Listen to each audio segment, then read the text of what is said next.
Good morning, everyone. Welcome back to the channel. This is the radiant floor setup with our battery backup setup.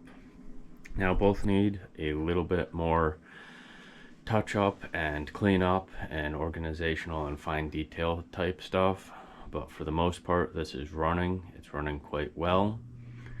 And let's start from the beginning. So we have our pipe from the outdoor wood furnace coming in, going through this heat exchanger. This heat exchanger takes care of all of my domestic hot water. You might be able to hear it right now, but I have my washing machine doing a load of laundry. We just got back from camping, and those videos will be coming out soon.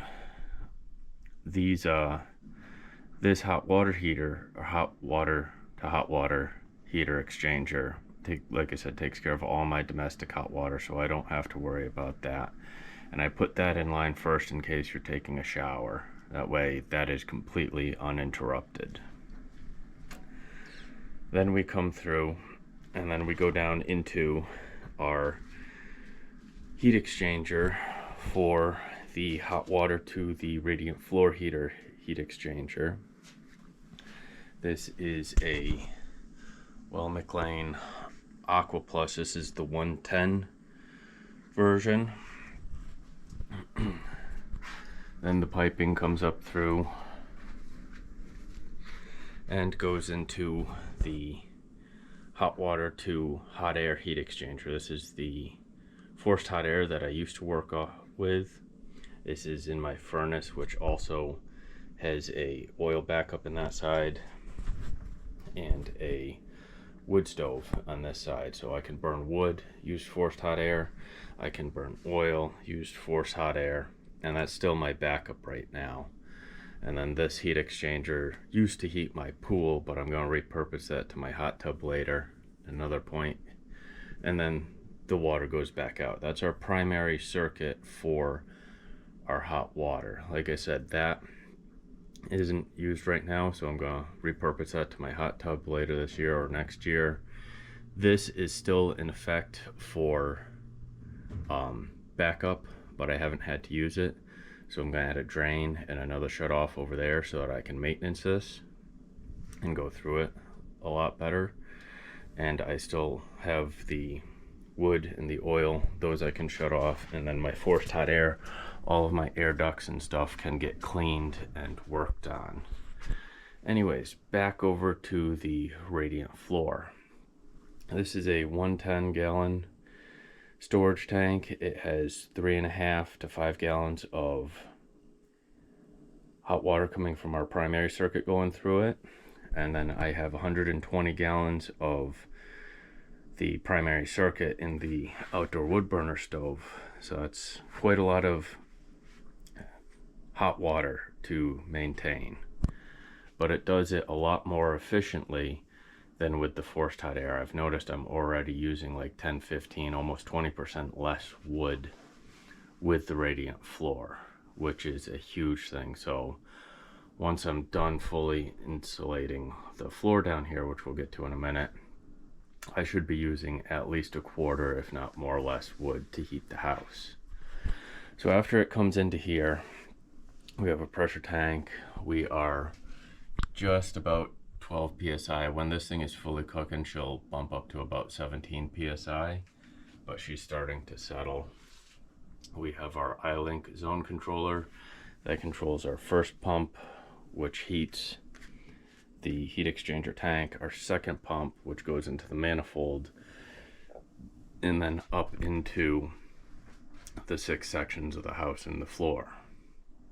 Now the reason that I have this set up the way that I do is the primary circuit is running 24/7. That always is running, but I don't want to overheat the tank and the water in the tank.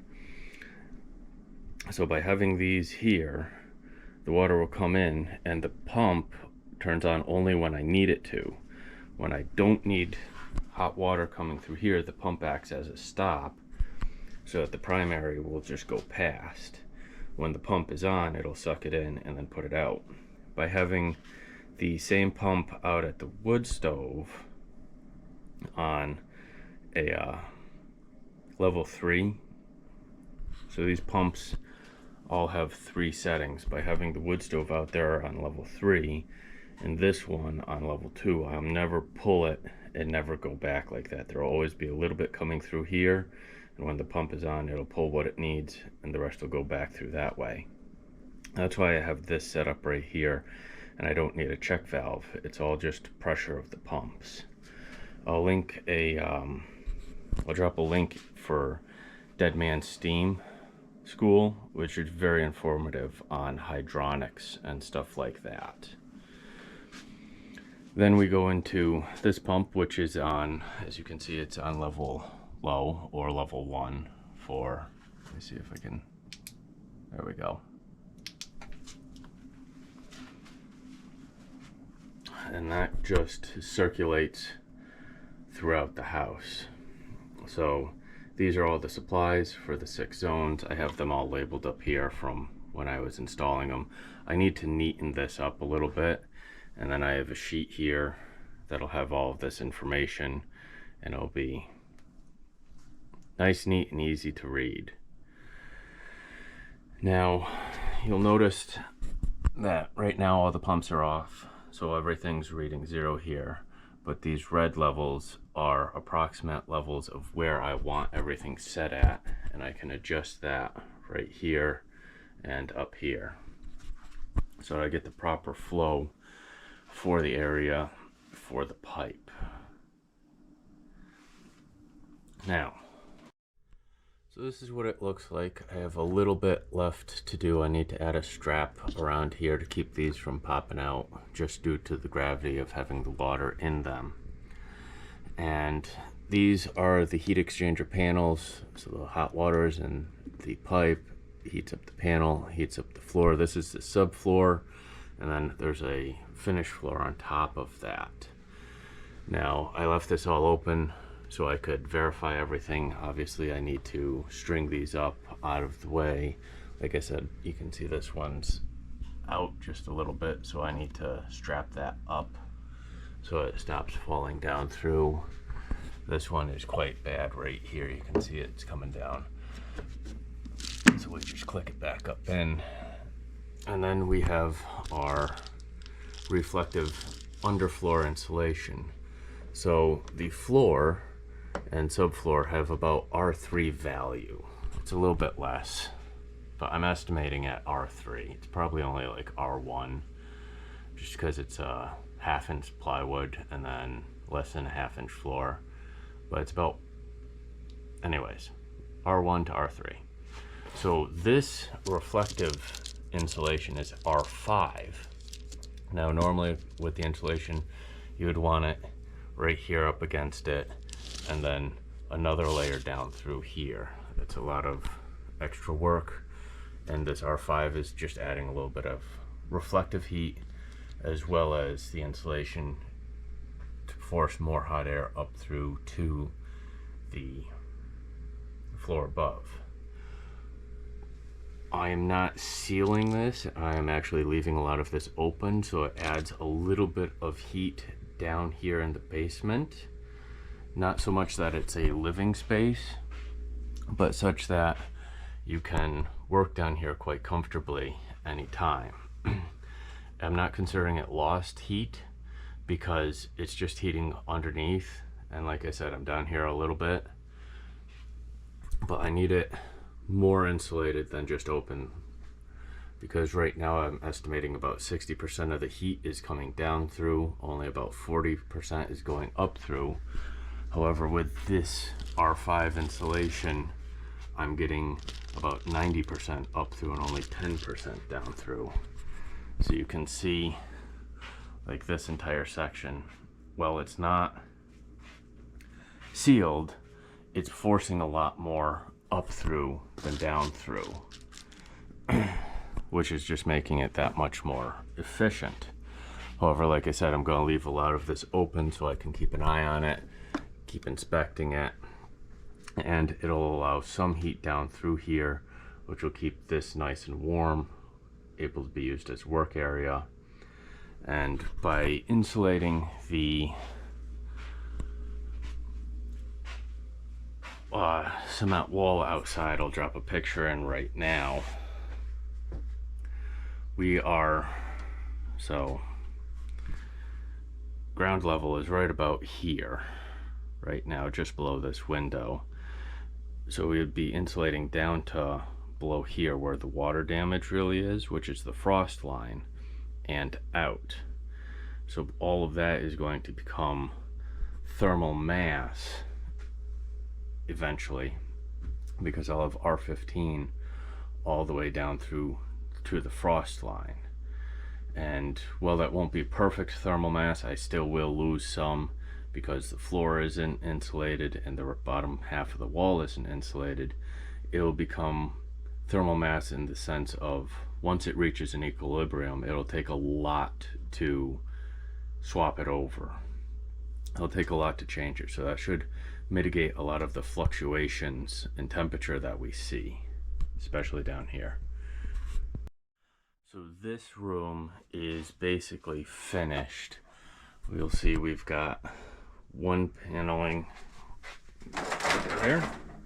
We've got one paneling that is still open that has the radiant going to there. This is my oil tank room, so I don't want it too heated, but I also want it a little bit heated. So I left that one open. That'll allow a little bit of heat down through here. A vast section is insulated. We have another one section a little bit cooler upstairs just because it doesn't have this reflective, but it only does a partial loop anyways because we're in the forced hot air vent space. That is open. That adds a little bit of heat down here. 3 more sections are insulated, and then 1 more section is open, partially because I couldn't get that forced hot air vent. I couldn't get anything in there. And then this one is a full run right above my dryer vent. But this allows a little bit of heat down into this room. So this room has remained perfectly even temperature for the entire time, the entire winter so far since this has been on. This allows, like I said, a little bit of heat down through here, a majority of heat up through there, but nice stable level temperatures. This wall has already reached equilibrium. This is one of the first walls that I insulated. It's just cool to the touch, which is exactly what I want. I want this like 50 to 60 degrees, and it will be with that insulation out there and a little bit of added heat from the ceiling. This is one of the trouble sections that I have, not because it's electrical, but because this section is for the back hall, and I had to do my loops up against the wall instead of near the interior. Near the interior, oh, you can see that one really fell off. I couldn't get in there to do the loops underneath the rafters, and I didn't want to cut any more holes into the rafters because I don't want any more. It's structural. I don't want to damage the structure anymore. So I'm gonna have to insulate that delicately, because I would like a little bit more, like I have over here. I have this, but I don't want that much. So I'm gonna have to put some of that R5 reflective on the back side of the concrete there, which will force more heat up through, which is fine. It won't heat this section of concrete, even though it's insulated on the outside like the rest is. It'll be fine. It'll force more heat up through.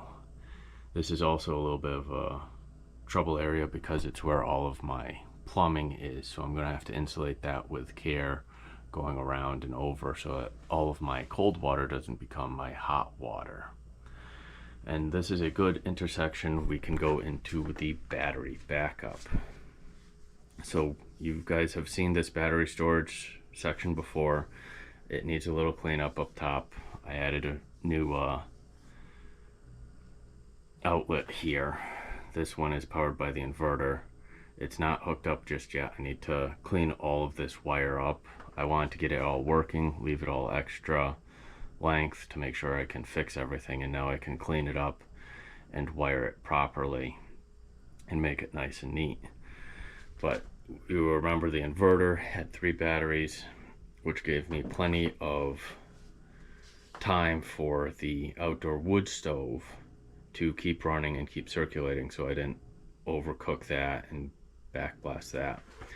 What I'm doing is I'm swapping all the batteries over to this Full River DC 105-12 deep cycle, and I am going to have 4 of those right here hooked up to the inverter, which is going to power the wood stove and the wood stove circulator, as well as the radiant floor and the radiant floor circulators.